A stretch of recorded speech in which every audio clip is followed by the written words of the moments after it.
जय श्री कृष्ण। आप सभी को शरद पूर्णिमा की बहुत बहुत शुभकामनाएं। आप सभी को पूर्णिमा के व्रत का सनातन धर्म में बहुत महत्व है। हर महीने में पड़ने वाली पूर्णिमा तिथि पर व्रत करने से भगवान विष्णु और माँ लक्ष्मी की विशेष कृपा प्राप्त होती है। माँ लक्ष्मी और श्री हरि की ऐसी कृपा को प्राप्त करने के लिए एक साहूकार की दोनों बेटियां हर पूर्णिमा को व्रत किया करती थीं।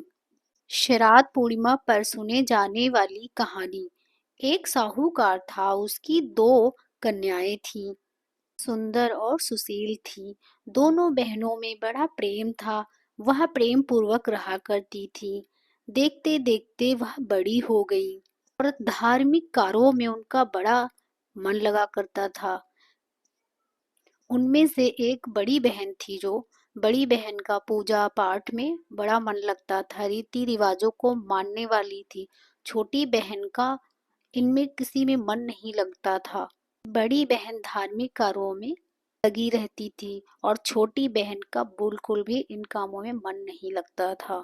ऐसे ही देखते देखते वक्त निकला और समय निकला। दोनों बहनें विवाह के योग्य हो गईं और उन दोनों का विवाह हो गया। दोनों बहनें श्राद्ध पूर्णिमा का व्रत किया करती थीं, लेकिन छोटी के सभी धार्मिक कार्य अधूरे ही रह जाया करते थे। वही बड़ी बहन के व्रत विधि विधान से किया करती थी। बड़ी बहन का बड़ा मन लगता था रीति रिवाजों में और पूजा पाठ में। हर एक पूजा को वो विधि विधान से किया करती थी। छोटी बहन हर एक व्रत को अधूरा ही छोड़ दिया करती थी।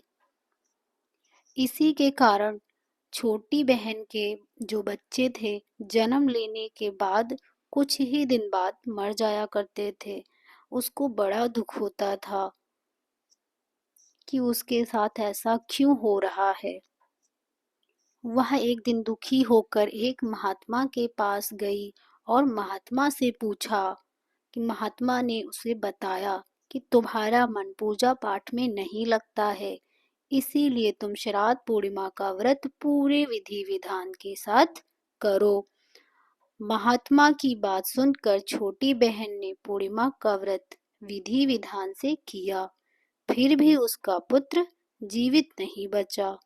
उसने अपनी मरी हुई संतान को एक चौकी पर लपेट दिया और अपनी बहन को घर में बुलाया।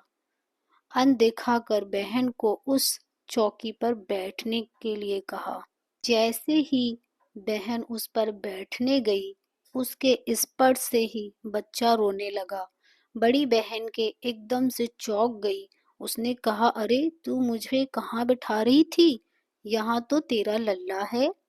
अभी इसे कुछ हो जाता तो? तब छोटी बहन ने बताया कि वह पहले से ही मर गया था। तुम्हारे पुण्य के कारण, तुम्हारे स्पर्श मात्र से उसके प्राण वापस आ गए हैं, क्योंकि तुमने श्राद्ध पूर्णिमा का व्रत विधि विधान से किया है, इसीलिए तुमको पुण्य की प्राप्त हुआ है, जिसके मात्र छूने से मेरे बच्चे के प्राण वापस आ गए हैं। इसीलिए मैंने ऐसा किया था। और फिर छोटी बहन भी पूर्णिमा व्रत करने लगी विधि विधान से, और उसके पुत्र दीर्घायु हो गए और उसके जीवन में सब शुभ ही शुभ होने लगा। सुख संपत्ति की कोई कमी नहीं थी। उसका घर सुख संपत्ति से भर गया और माता लक्ष्मी की प्राप्ति हुई। और उसके बाद से प्रतिवर्ष सभी गांव वासियों ने श्राद्ध पूर्णिमा का व्रत पूरी विधि विधान के साथ करना शुरू कर दिया। जो भी व्यक्ति श्राद्ध पूर्णिमा का व्रत करता है, कथा सुनाता है और सुनता है, ऐसे व्यक्ति से माता लक्ष्मी अति प्रसन्न होती हैं। कथा यहीं पर समाप्त होती है। अगर आप हमारे चैनल पर नए आए हैं तो हमारे चैनल को सब्सक्राइब करें और कमेंट में जय माँ लक्ष्मी जरूर लिखें।